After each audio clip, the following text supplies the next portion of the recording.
What is going on, everybody? Welcome back to another video.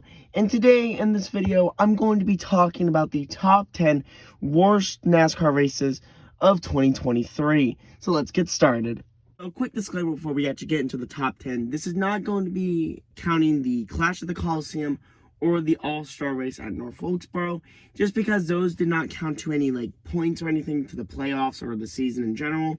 It was basically just racing for money, and they really don't count, because if it really did, the All-Star race would be number one, because there was no cautions apart from the halftime one and just a little spin from Ricky Stenhouse. That really would be a bad race, but they're not going to be on the list.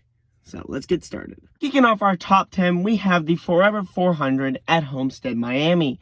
Now, this could be controversial. I will say this, though. I did enjoy the race a little bit. The race was pretty good, but I just did not like the whole way Stage 2 went and a bit of Stage 1. Really nothing much went on apart from, some tires started to go away and some cars lost track position.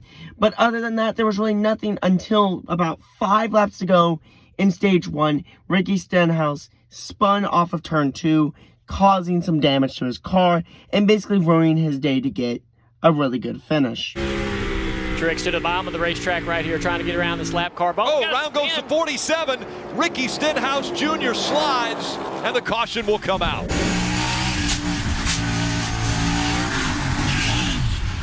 So it looks like, I'm going to call it light contact. Anywhere else that would be a little bit heavy wall contact. Here in Miami, light contact, but then it breaks the toe link, and you think that's what causes the eventual spin? Well, that's difficult to say. But then after that, nothing happened until about halfway, I'd say, through Stage 3, when everyone was going to do what was going to be the final pit stop of the race, when Ryan Blaney and Kyle Larson were going to pit road. And I think everyone knows what happened. But and the 5's going to chase him in, to your point, Jeff. He cannot allow the 12 to get a lap. Look at the 5 gain to the rear bumper. The 5 into the water. The barrier's right at the end of pit road. He slides into him, damage to the right front. That's going to bring the yellow out. They're going to have to throw the caution to be able to repair those barriers. that contact with the Sambros obviously ended Larson's day. And then you had a really long red flag. Now, obviously red flags are part of racing. You need it in case something like this happens. And I'm not surprised because, he knocked out a bunch of Sambros. So I'm not surprised about that. But I did get really bored during it. And, obviously everyone does. Red flags suck. But, and then when the restart came, a big wreck happened behind him between J.J. Yaley, Ross Chastain, and John Nemechek. So, yeah, I just don't like the way how restarts go like that. But 12 had a problem in the middle of the corner, got really slow. 11 got by him, and look at the run coming from Bell. Bell to the inside of Blaney. He'll try to take second away, and sliding in and hitting the walls of 15. The 42's also involved. Another car here as well. That's the one of Ross Chastain. He's got right front damage. All right, bring it to us this time. Guys, I think it's right front toe link. J.J. Yaley.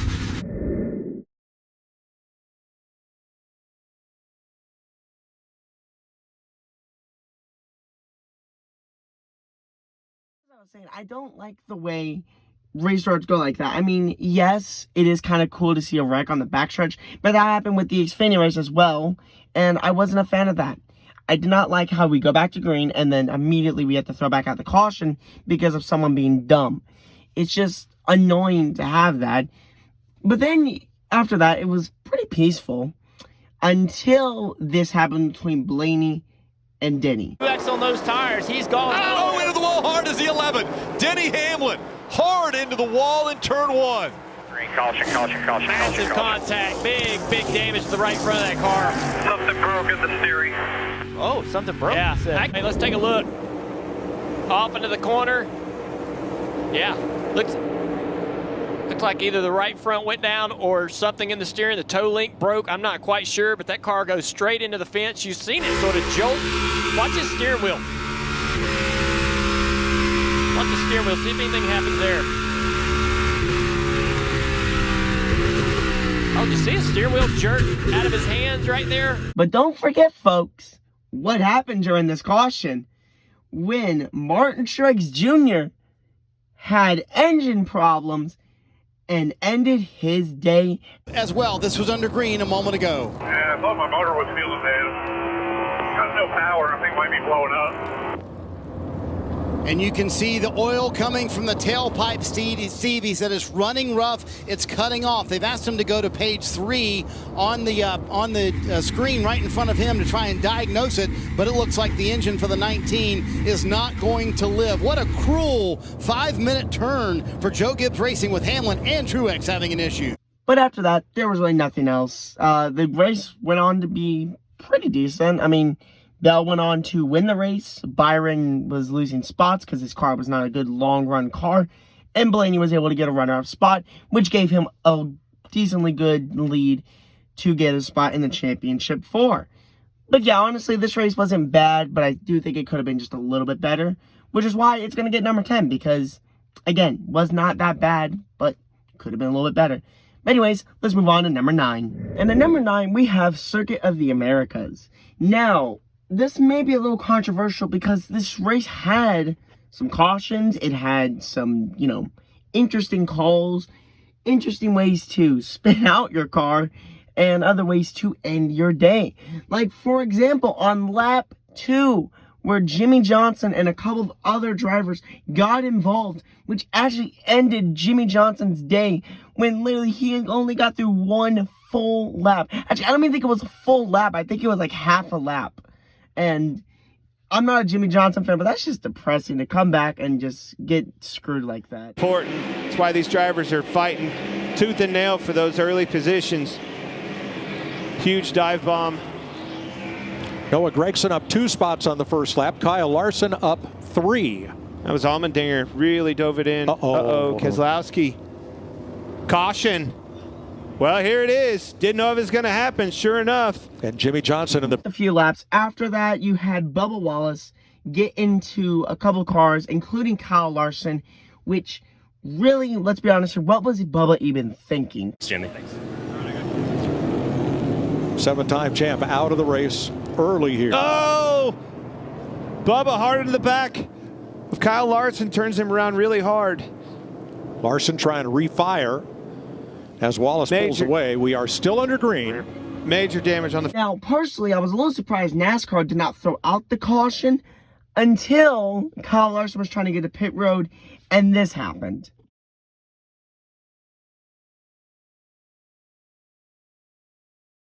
Then you had another incident with Kyle Larson. That's the third one now of this race, where he got into the left rear quarter panel of Ryan Blaney, which caused a very, very big contact, which, not gonna lie, that hit kind of scared me when I watched on live television.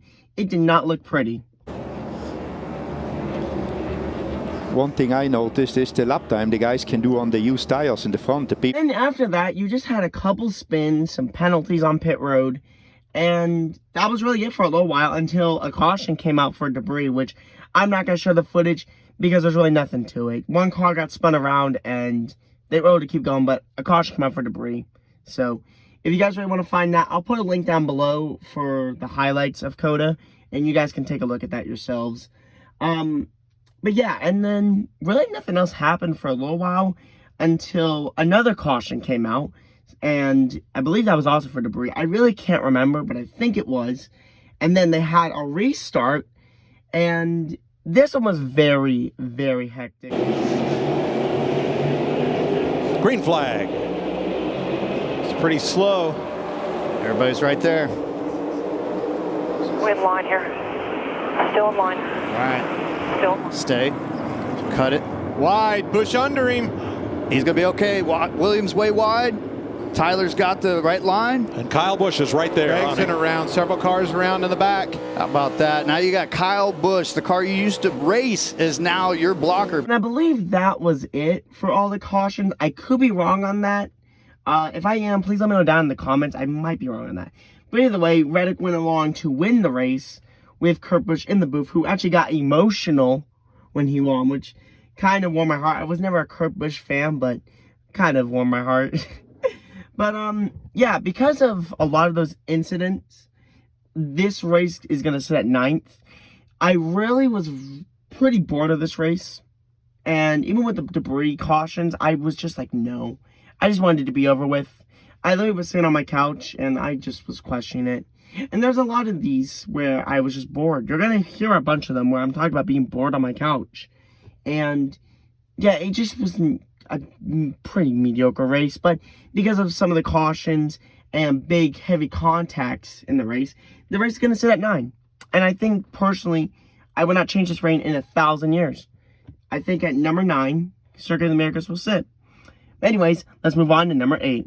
At number 8, we have the War for 100 at Dover. There's a lot of things to say about this race.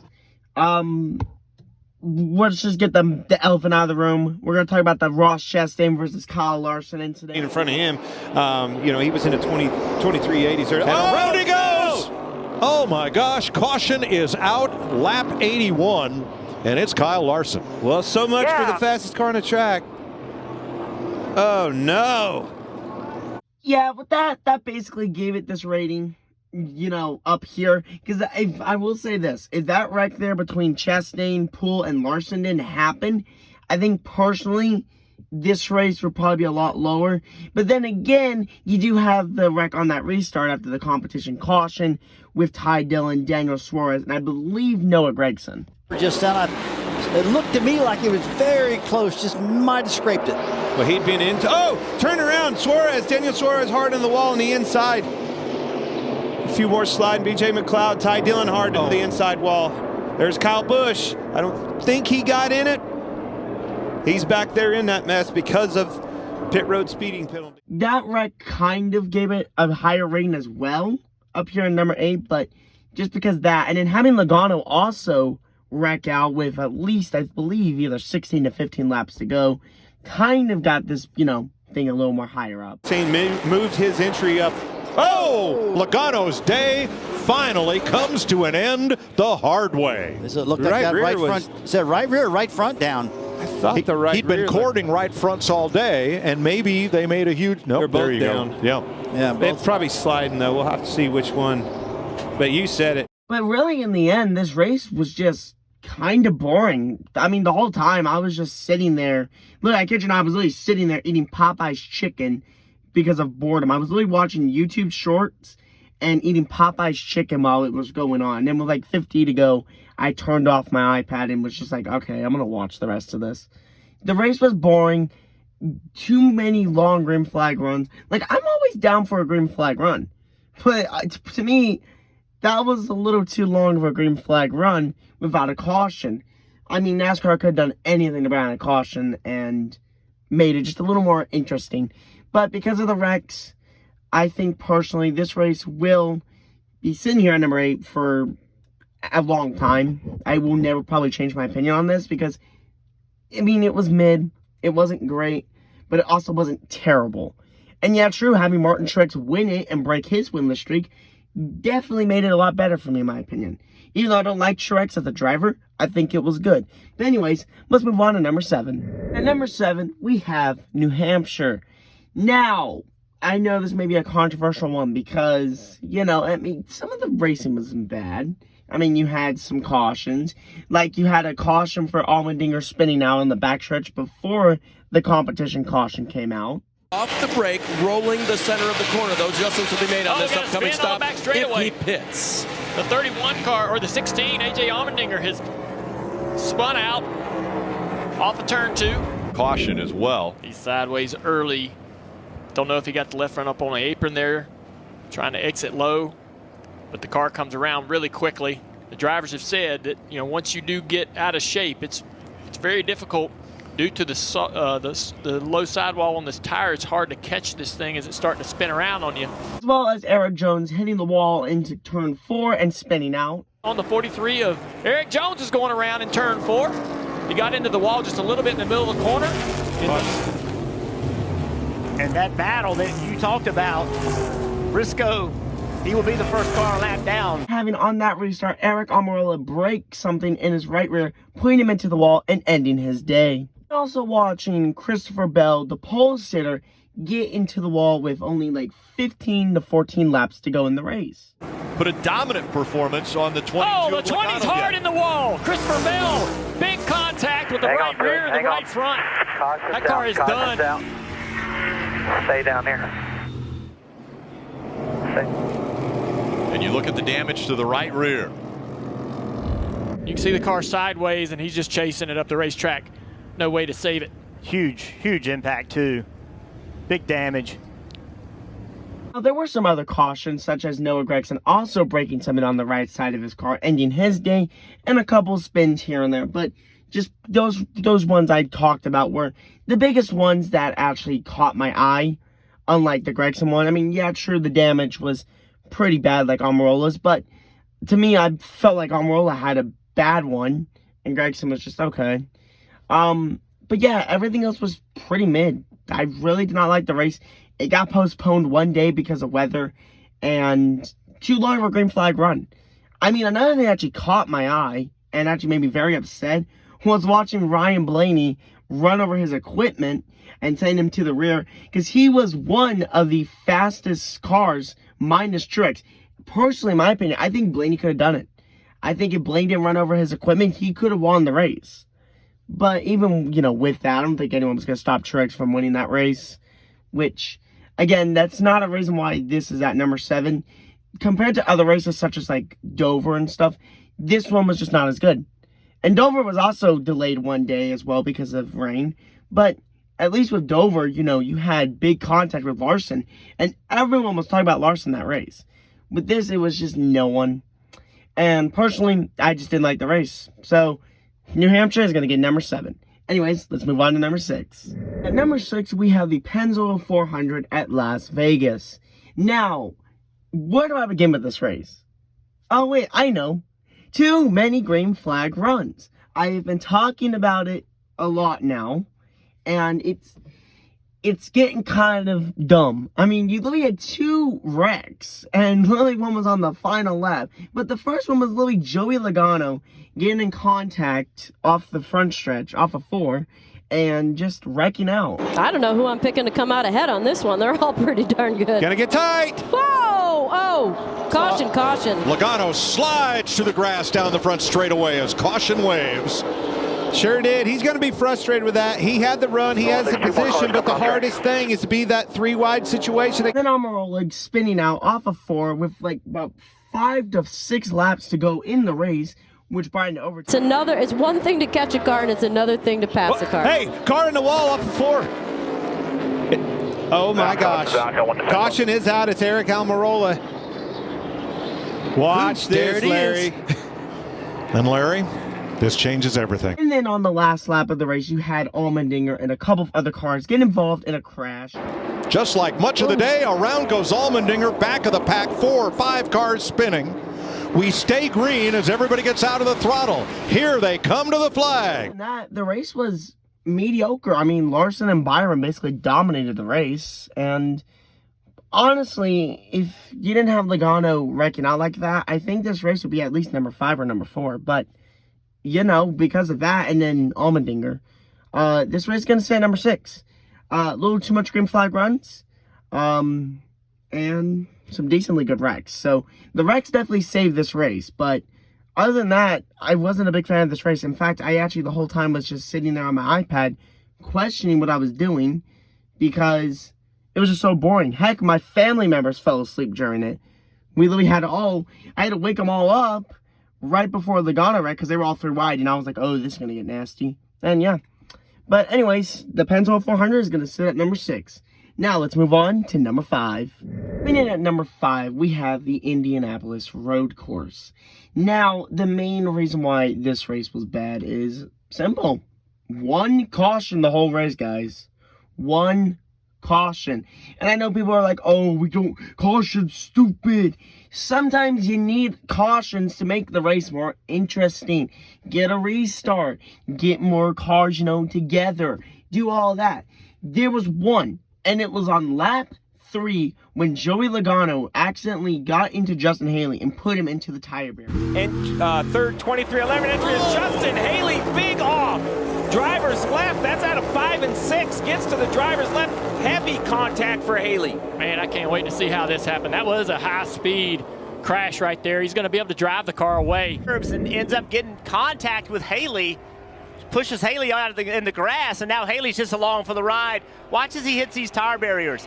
Those things are great when you hit them head on, but when you hit them sideways, it just pulls them apart from each other. Yeah, this race had no more yellows after this Haley and Logano incident, and it just was not fun. And I know a lot of people are like, oh, yeah, we don't need cautions at the end of the stages, but in my opinion, I think we do. In my opinion, this was a prime example on why we need caution at the end of the stages. We could get everyone on pit road, get them out, maybe a chance at a penalty or something, and then pile one back up and maybe get a spin or two going into turn 1. Because when you have a turn like that, you might want to take it. There's a highly good chance that a driver is going to make a mistake and spin someone out. Heck, during the restart that Logano wrecked Haley in, he literally got into his teammate's back bumper, which was Ryan Blaney. Now, the contact wasn't huge, but it was still something that if Logano was going a little more faster, could have easily spun out Blaney. So, with this, it just was not a fun race, in my opinion. I mean, yes, again, you had spins, and you had, you know, some conflict between Blaney and Allmendinger, but that doesn't make the race even better. The only reason it's up here at number 5 is because of a bit of the spins and Michael McDowell finally breaking his winless streak.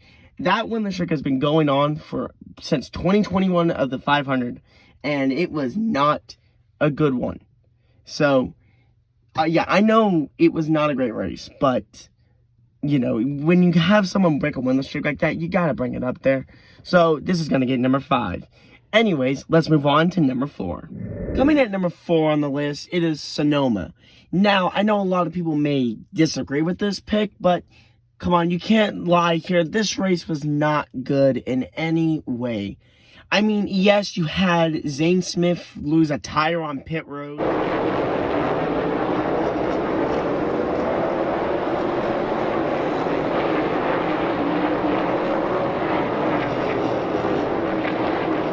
And then also have Denny Hamlin wreck on the front stretch while Clint Boyer can't think about what he's saying. The rest of the season. Whoa, a storyline. I can't say it. Denny Hamlin spun out on the front stretch. Bad, yes, it is. That was really it. There was really nothing else good to this race. Literally, I mean, losing a tire, okay, and then Denny wrecking. That was the really only good thing. Because it was just not good. The whole race was almost green flag runs. You had literally, like, I believe, either 14 to 12 caution laps. That was it.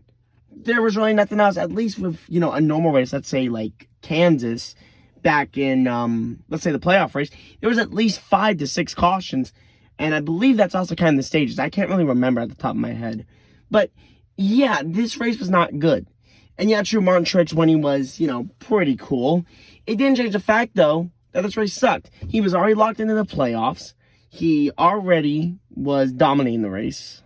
It just wasn't good. I really did not like this race. You had passer penalties, which, okay, a penalty gets you somewhere, but it was not good. And honestly, if Denny Hamlin didn't wreck, I would have put this race at number 2 or even number 1.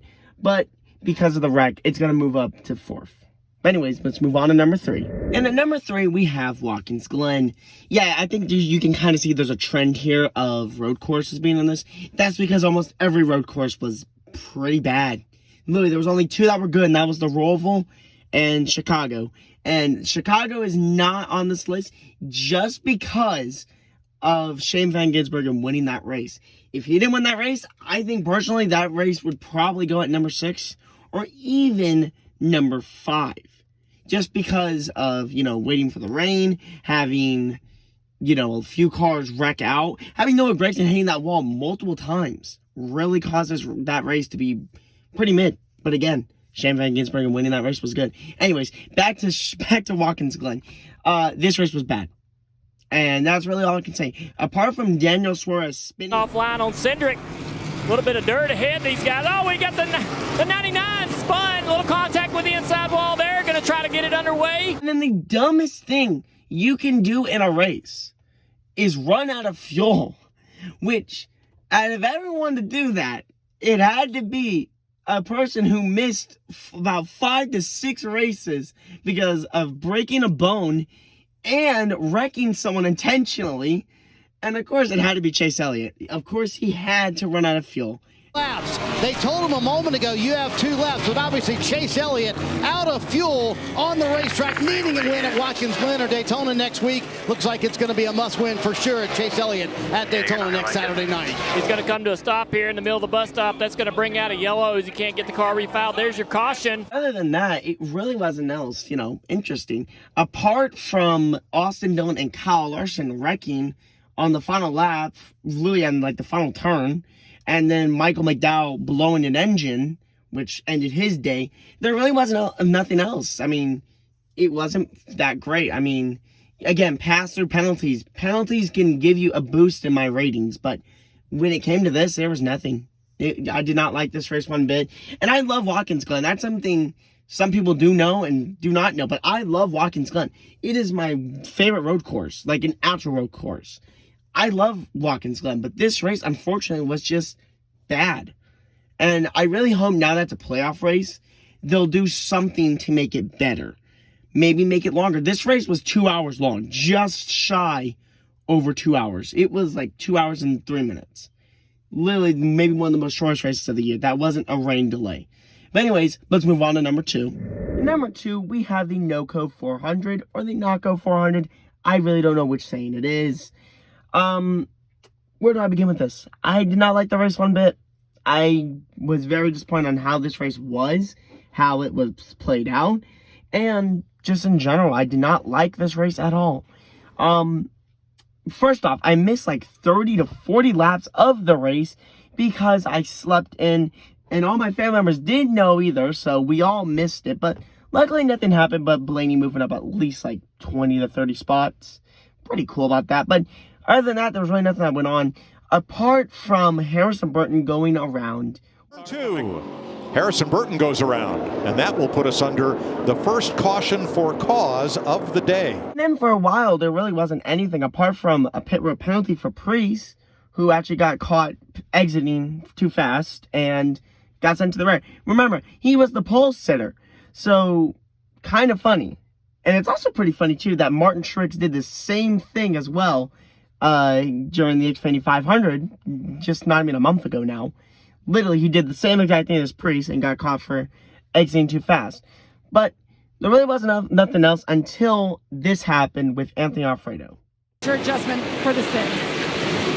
Anthony Alfredo in trouble in turn 2. He came down the front stretch up against the wall, and look, there's why. Look at the tire against the wall on the front straightaway. Ended someone's day, I believe, apart from Alfredo, I really can't remember, is JJ Yaley, who hit the turn 3 wall. Well, watch for the blue car.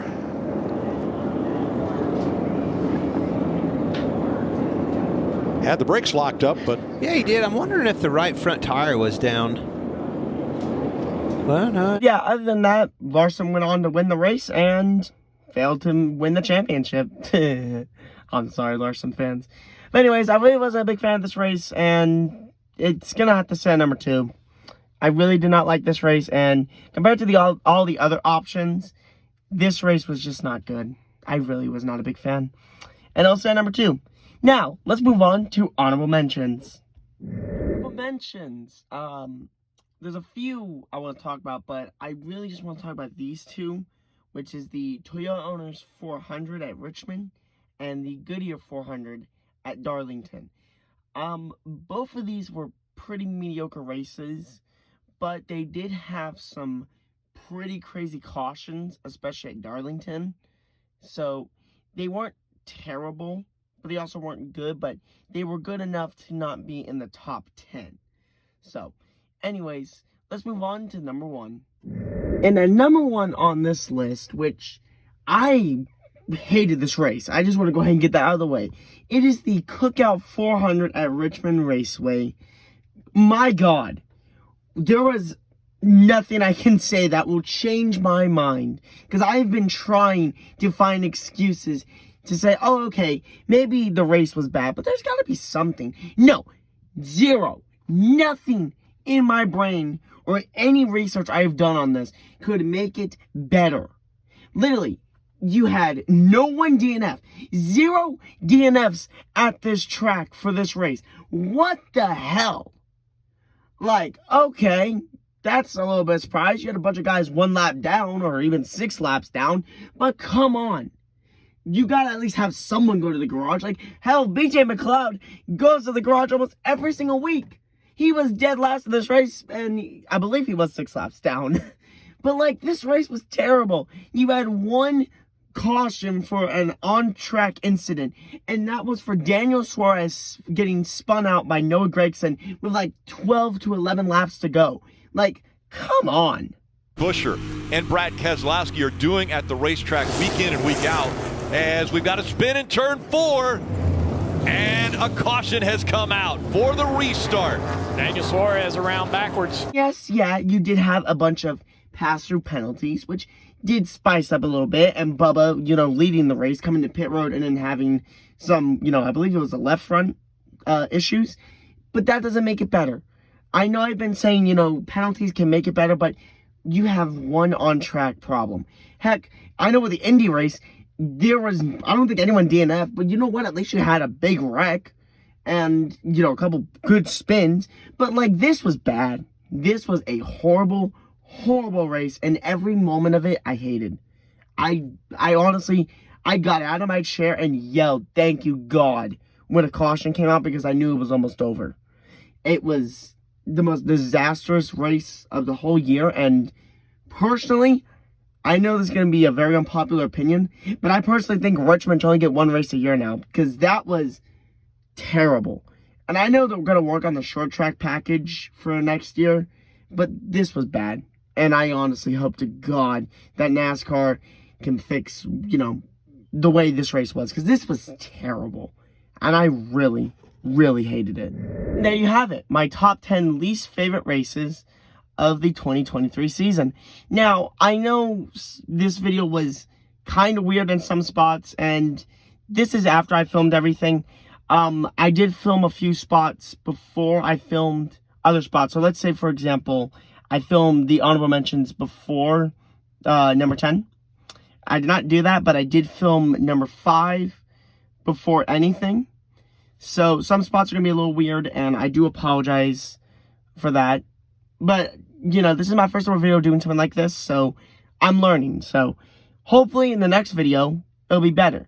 But thank you all for watching. Comment, like, and subscribe.